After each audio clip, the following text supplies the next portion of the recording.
Hello everyone, जय हिंद। Welcome to my channel live तक जीएस। आज हम आपको बीटीएससी यानी कि बिहार तकनीकी सेवा आयोग Bihar ANM auxiliary nursing midwifery का 15वें क्लास का प्रैक्टिस करवाऊंगी।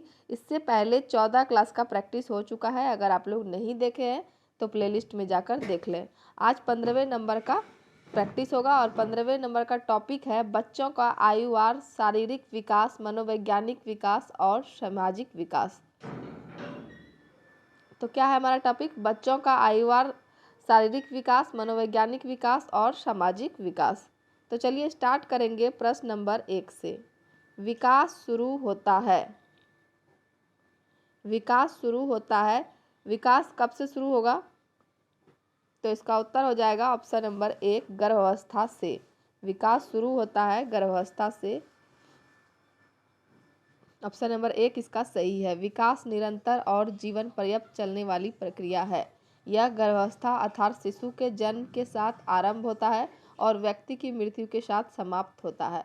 इसमें व्यक्ति का संपूर्ण जीवन काल शामिल है। अगला प्रश्न है, मानव विकास को इन क्षेत्रों में विभाजित किया जाता है। मानव विकास को इन क्षेत्रों में विभाजित किया जाता है।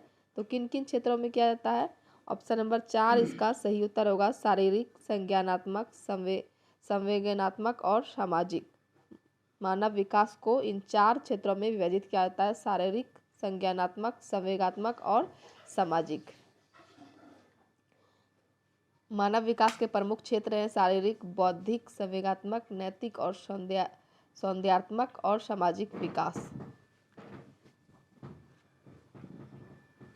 अगला प्रश्न है, नैतिक विकास को समझने में एक महत्वपूर्ण अवधारणा समावेशन है। किसने कहा है? नैतिक विकास को समझने में एक महत्वपूर्ण अवधारणा समावेशन है। किसने कहा है? तो इसका उत्तर होगा ऑप्शन नंबर 1, कोहलबर्ग ने कहा है। कोहलबर्ग के अनुसार नैतिकता विकास की सार्थक समावेशी समझ पैदा करती है जो कि आंतरिक मानवों व सिद्धांतों द्वारा नियंत्रित होता है। अगला प्रश्न है, बाल विकास की किस अवस्था में बालक का आकर्षण विषमलिंगी के प्रति अधिक हो जाता है? बाल विकास के किस अवस्था में बालक का आकर्षण विषमलिंगी के प्रति अधिक हो जाता है? तो इसका उत्तर है ऑप्शन नंबर 3, किशोरावस्था। किशोरावस्था विकास तथा समायोजन का वह समय है जो बचपन तथा प्रौढ़ अवस्था में अंतरकालीन समय होता है। किशोर किशोरियों में इसी अवस्था में एक दूसरे के प्रति बहुत आकर्षण उत्पन्न होता है। अगला प्रश्न है, निम्न में से कौन सा विकास का सिद्धांत नहीं है? निम्न में से कौन सा विकास का सिद्धांत नहीं है? तो इसका उत्तर है ऑप्शन नंबर 1, विशिष्ट से सामान्य क्रियाओं का सिद्धांत। यह जो है यह विकास का सिद्धांत नहीं है। बाकी निरंतरता का सिद्धांत यह है। विभिन्नता का सिद्धांत यह भी विकास का सिद्धांत है और एकीकरण का सिद्धांत यह भी विकास का सिद्धांत है। तो सामान्य से विशिष्ट की ओर का सिद्धांत चिंतन तर्क से संबंध है। बालक पहले सामान्य वस्तुएं और बाद में विशिष्ट या विशेष बातें सीखता है। उदाहरण के लिए शब्दावली का निर्माण करने में बालक पहले सामान्य शब्द और बाद में विशिष्ट शब्द सीखता है। अगला प्रश्न है, पियाजे के अनुसार संज्ञानात्मक विकास के किस चरण पर बालक वस्तु निष्पादन को प्रदर्शित करता है? तो इसका उत्तर हो जाएगा ऑप्शन नंबर 4, मूर्त संक्रियात्मक चरण। इस अवस्था की एक विशेषता है कि बालक की वस्तुओं को वर्गीकृत करने, समूह बनाए तथा उन्हें क्रमिक रूप से व्यवस्थित करने एवं उनके बीच संबंध को समझने में समर्थ हो जाता है। अगला प्रश्न है, बच्चों के बौद्धिक विकास के 4 विशिष्ट चरणों को प्रतिपादित किया गया। किसके द्वारा किया गया है? तो इसका उत्तर ऑप्शन नंबर 4, पियाजे द्वारा। पियाजे द्वारा किया गया है। बच्चों के बौद्धिक विकास के 4 विशिष्ट चरणों में प्रतिपादित किया गया है। और वह 4 चरण कौन कौन सा है? ज्ञानेंद्रियमय अवस्था, पूर्व क्रियात्मक अवस्था, मूर्त क्रियात्मक अवस्था और औपचारिक क्रियात्मक अवस्था। अगला प्रश्न है, निम्न में से किस चरण में बच्चे अपने समवयस्क समूह के सक्रिय सदस्य बन जाते हैं? तो इसका उत्तर है ऑप्शन नंबर 1, किशोरा अवस्था। किशोर व्यक्ति अपने मित्रों एवं साथियों के साथ रहना अधिक पसंद करते हैं। किशोर जिस समूह का सदस्य होता है उसके प्रति वह बहुत वफादारी प्रदर्शित करता है। अगला प्रश्न है, विकास को साकार करने वाले पर्यावरणीय कारक में निम्नलिखित में से किसके अलावा सभी शामिल हैं? तो इसका उत्तर है ऑप्शन नंबर 3, शारीरिक सौष्ठव। वंशानुगत एवं पर्यावरणीय कारक, संस्कृति, शिक्षा एवं पोषण की गुणवत्ता विकास को प्रभावित करने वाले प्रमुख कारक हैं। शारीरिक सौष्ठव वंशानुगत कारक है जो विकास को प्रभावित करता है। अगला प्रश्न है, विकास अनवरत प्रक्रिया है या विचार संबंधित है? विकास अनवरत प्रक्रिया है या विचार संबंधित है, किससे है? तो इसका उत्तर ऑप्शन नंबर 2, निरंतरता का सिद्धांत। निरंतरता के सिद्धांत के अनुसार विकास निरंतर जारी रहता है। शारीरिक और मानसिक गुणों का विकास धीरे धीरे जब तक जारी रहता है जब तक इन गुणों की वृद्धि अधिकतम तक ना पहुंच जाए। अगला प्रश्न है, बच्चों के भाषाई विकास का महत्वपूर्ण चरण कौन सा होता है? बच्चों के भाषाई विकास का महत्वपूर्ण चरण कौन सा होता है? तो इसका उत्तर है ऑप्शन नंबर 3, किशोरावस्था में। भाषाई विकास की दृष्टि से महत्वपूर्ण चरण व रोना, तुतलाना, वर्णयुग्म एवं शब्दोच्चारण इसी चरण में संभव होते हैं। अगला प्रश्न है, एल्बर्ट बेंडूरा जो है यह स्व नियमन सकारात्मक नैतिक विकास की कुंजी है। एल्बर्ट बेंडूरा क्या है? स्व नियमन सकारात्मक नैतिक विकास की कुंजी है। एल्बर्ट बेंडूरा का मानना है कि नैतिक विकास को सामाजिक व संज्ञानात्मक कारकों के संयोजन, विशेषकर उन कारकों जिनमें आत्मनियंत्रण शामिल है, विचार करके समझा जा सकता है। अगला प्रश्न है, एक बालक की सिर से पैर की ओर विकास की दिशा क्या कहलाती है? एक बालक की सिर से पैर की ओर विकास की दिशा क्या कहलाती है? तो इसका उत्तर है ऑप्शन नंबर 1, सिफेलोकॉडल। इस विकास का अर्थ है सिफेलोकॉडल, जिसमें विकास क्रम लंबवत रूप से सिर से पैर की ओर होता है। सबसे पहले बालक अपने सिर और भुजाओं की गति पर नियंत्रण करना सीखता है और उसके बाद टांगों को, इसके बाद वह अच्छी तरह बिना सहारे खड़ा होना और चलना सीखता है। तो सिर से पैर की ओर विकास की दिशा क्या कहलाएगी? सिफेलोकॉडल। ऑप्शन नंबर 1 इसका सही उत्तर है। प्रारंभिक शिशु देखभाल एवं शिक्षा को क्या कहा जाता है? तो इसका उत्तर है ऑप्शन नंबर 2, ECCE, अर्थात elementary child care and education. ECCE क्या हुआ? एलिमेंट्री चाइल्ड केयर एजुकेशन वस्तुतः पूर्ण बाल्यावस्था की शिक्षा है जो प्राथमिक शिक्षा की पूर्ववर्ती संस्करण एवं आधार है। प्रारंभिक शिशु देखभाल एवं शिक्षा ECCE की सर्वोच्च प्राथमिक राष्ट्रीय शिक्षा नीति 1986 में दी गई थी।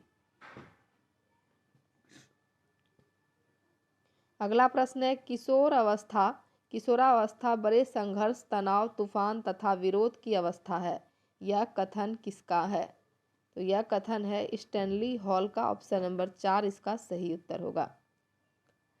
किशोर अवस्था तनाव और तूफान की अवस्था है। यह स्टैनली हॉल नामक मनोवैज्ञानिक का कथन विश्वव्यापी चर्चा का विषय रहा। किशोर अवस्था बड़े मानसिक तनाव, तूफान और विरोध की अवस्था है। बाल अवस्था को संवेगात्मक विकास का अनोखा काल कहा है। किसने कहा है बाल अवस्था को संवेगात्मक विकास का अनोखा काल? तो इसका उत्तर है option number A, EL Thorndike. EL Thorndike ने कहा है संवेगात्मक विकास को अनोखा काल है। बाल अवस्था जिज्ञासा, अवलोकन और प्रयोग का काल होता है। इस अवस्था में बच्चा चलना, दौड़ना, कूदना और गेंद के खेलने सीखता है। इस अवस्था में ही बच्चा अच्छे और बुरे में अंतर करना शुरू कर देता है। इसे दल रोटी की उम्र में रूप में भी जाना जाता है। कोल तथा ब्रुश ने इस अवस्था को संवेगात्मक विकास का अनोखा काल कहा है। अगला प्रश्न है, तीव्र शारीरिक विकास की अवस्था मानी जाती है। तीव्र शारीरिक विकास की अवस्था कब मानी जाती है? तो इसका उत्तर होगा ऑप्शन नंबर ए, शैशव अवस्था। शैशवावस्था जो है इसको तीव्र शारीरिक विकास की अवस्था मानी जाती है। जन्म से 2 वर्ष तक शारीरिक विकास की गति अत्यंत तीव्र रहती है। शैशवावस्था में शारीरिक विकास बहुत तेजी से होता है। बालक की तुलना में बालिकाओं में विकास अधिक शीघ्र होता है। इसे शैशवावस्था की पुनरावृत्ति माना जाता है। प्यूबर्टी का तात्पर्य किस अवस्था से संबंध है? प्यूबर्टी का तात्पर्य किस अवस्था से संबंध है? तो इसका उत्तर है ऑप्शन नंबर 3, किशोरावस्था। किशोरावस्था में यौन आरंभ प्यूबर्टी के लक्षण प्रकट होते हैं। यही किशोरावस्था की सबसे महत्वपूर्ण विशेषता काम इंद्रियता की सक्रियता एवं परिपक्वता है। अगला प्रश्न है, विकास का संबंध होता है।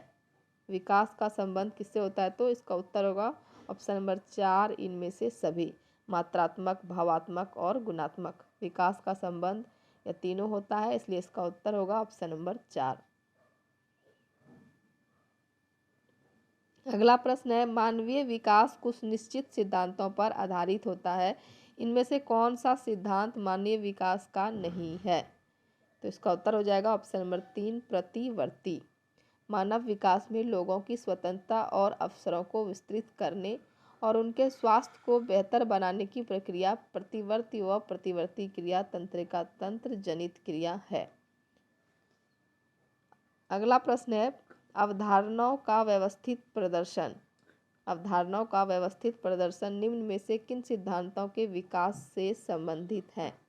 तो इसका उत्तर हो जाएगा ऑप्शन नंबर 4, विकास अपेक्षाकृत व्यवस्थित है। यह 3 अनुक्रमणिक नमूना जो है समूह है जो कठिनता और विशिष्टता के स्तर पर शैक्षिक अधिगम उद्देश्यों का वर्गीकरण, ज्ञान, कर्म एवं भाव पर आधारित है। तो कौन जो है इस सिद्धांत के विकास से संबंधित है? तो विकास अपेक्षाकृत व्यवस्थित है। ऑप्शन नंबर 4 इसका सही उत्तर होगा। अगला प्रश्न है, ब्लूम का वर्गीकरण श्रेणीबद्ध संगठन है। ब्लूम का वर्गीकरण श्रेणीबद्ध संगठन है संज्ञानात्मक उद्देश्य का। यह 3 अनुक्रमिक नमूनों का समूह है जो कठिनता और विशिष्टता के स्तर पर शैक्षणिक अधिगम उद्देश्यों का वर्गीकरण, ज्ञान, कर्म एवं भाव पर आधारित है। अगला है, डे केयर क्या है? डे केयर क्या है? तो इसका उत्तर है ऑप्शन नंबर 2, बच्चों के लिए निवास केंद्र। डे केयर वह स्थान है जहां बच्चों की देखभाल किसी व्यक्ति द्वारा की जाती है जो उसका संवैधानिक अभिभावक नहीं है। आमतौर पर यहाँ पारिवारिक सदस्य नहीं होता है। अगला प्रश्न है, एक पीढ़ी से दूसरी पीढ़ी तक विशेषताएं पहुँचती हैं। एक पीढ़ी से दूसरी पीढ़ी तक विशेषताएं अनुवांशिक से विशेषताएं पहुँचती हैं। किससे पहुँचती हैं? तो इसका उत्तर है अनुवांशिक, ऑप्शन नंबर 1। एक पीढ़ी से दूसरी पीढ़ी तक अनुवांशिक से विशेषताएं पहुँचती हैं। पीढ़ी दर पीढ़ी विशेषताओं का पाया जाना अनुवांशिकता कहलाता है। और यह हमारा अंतिम प्रश्न है, पारंपरिक लैंगिक भूमिका से तात्पर्य है। पारंपरिक लैंगिक भूमिका से क्या तात्पर्य है? तो इसका उत्तर है ऑप्शन नंबर 1, पुरुष कार्य करने के लिए बाहर जाता है और महिला घर संभालती है।